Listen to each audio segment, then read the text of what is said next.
Hey everybody, welcome back to another Diecast review. It's Daytona 500 week. This is our Monday edition of the NASCAR Diecast reviews. I am currently prepping to leave for Daytona, so I'm also going to be pre-recording a bunch of other videos today. Should have one for every day of the week all the way till Friday, so we'll have one of each, and then I'm going to put at least one little special together. But nonetheless, today we are taking a look at Joey Logano's 2022 Goodyear 400 winning car from Darlington Raceway. You can see the race win card here. Joey Logano, Goodyear 400 winner, May 8th, 2022. Go to the back. Started pole on the day. He led 107 laps, so really did lead the most laps. 9 cautions, 47 laps, won by 7/10 of a second. Here you can see the race win sticker. There is the event pin for the Darlington race. Those are available at rasdiecast.com. I do have plenty of those pins, so if you are looking for those, you can find them there. So the race, this was the race where I will admit, not a fan of the way he won. I thought he could have raced William Byron and tried to just simply beat him on the racetrack.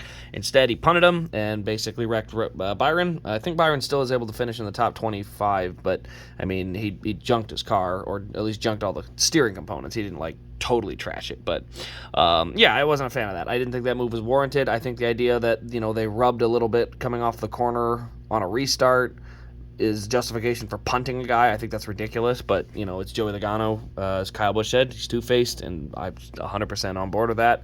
Not from the standpoint of, like, nice in the car and mean, or, you know, nice out of the car, mean in the car kind of thing. It's more of a, like, you know, you can dish it out, but you can't take it. You know, you want to rub people, you want to bump into people, but then the minute that they bump into you, you think that you're justified in just full-blown wrecking them. Like, okay, seems a little, I don't know, imbalanced. So anyway, not a huge fan of that part, but like I said, it is a very cool car. It is got a lot of cool detail to it, and we'll get into the details of the car in just a second. We're going to quick go through the box. It's a very small amount, but it is the Race Win Elite box with the sleeve. I always move the sleeve over for photos and stuff just to show that it is the Elite box. I want to make sure people know that what box they're looking at, but then when you put it back, you slide it back in like this, and then it sits right there. So that's what the box would look like. Production number is one of 316. So that's right, 316 of these is how many were made. All right, now let's go ahead and take a look here because I do have some gripes about this. First of which is there is no left rear tire. They just basically left it off. He had a flat spotted shredded tire, and they just left it off, which again you can see does not sit well. You know, sounds all scratchy. Not a fan of this. I am a huge fan of just send us a blank shredded tire. I'll put that on. But I hate when a car doesn't sit straight because now I literally don't have enough tires. You know, I need to get tires. Now, that being said, you can see the chrome rims. Those are wrong. The reference photos will show that they were black rims that were on this car. So the good news is I will be replacing the rims and tires, or this one tire here. So I will be doing that regardless anyway, but you know, getting the rim color correct. We talked about it on the Gateway, how that wasn't correct either. I'm going to be fixing the rims on this one and the Gateway win. I'm going to show you guys how to do it.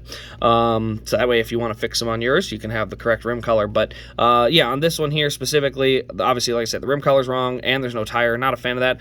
The overall race damage, you can see all the rubber buildup on the front, a little bit of confetti and stuff.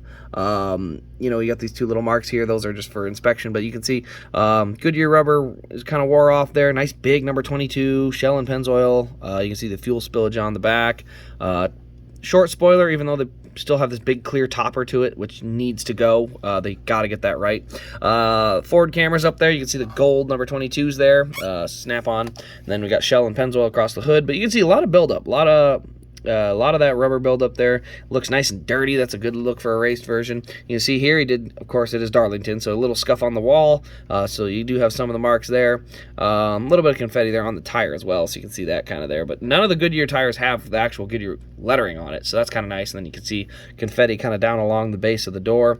There's the rear bumper. We got the 22 crew, and then you do pop that open. Fuel cell in the back.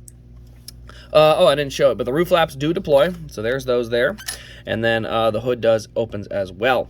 So the biggest thing, like I said, with this car was the rims being incorrect. So the rims being incorrect and not having the tires the way you want them definitely are the two biggest drawbacks. Now, again, I will correct it. I'm going to put black wheels on this car and show you guys what it looks like when it's all said and done. But again, this is one of those, like, as a diecast review, I got to be straightforward about the things I don't like. The rims got to be corrected. Spoiler heights got to be corrected. And I would love it if they could find a way to just send a blank tire width for people to put on if they choose. You know, with the Chase Briscoe, they put the wrong tires on and they sent an entire set of 4 tires with. So I know it can be done where you can at least just send a single black tire with no Goodyear lettering or anything. Just a black tire that you can throw on here and it at least sits upright instead of all cattywampus like this, because I'm not a fan of that. So, like I said, there will be a video where we go through and take a look at how to fix those rims or how to swap the rims out. I'll be doing that with this one and the Gateway in kind of one video and showing what they look like when they are all said and done.